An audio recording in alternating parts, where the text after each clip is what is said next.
Hello guys, welcome back for another video. So let's reset my car. In today's video I'm going to show you a secret trick for the navigation system or the display on a Peugeot 3008 or a 5008, and it helps me to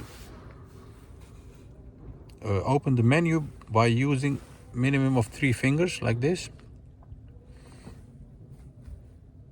You'll see that the menu appears. This won't help if you touch your screen with 2 fingers like this.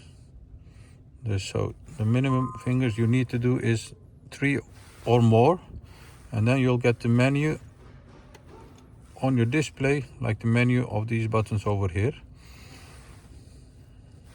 I like the secret trick, and this is why I wanted to share it with you. Go to there, 3 fingers or more fingers to reach that menu.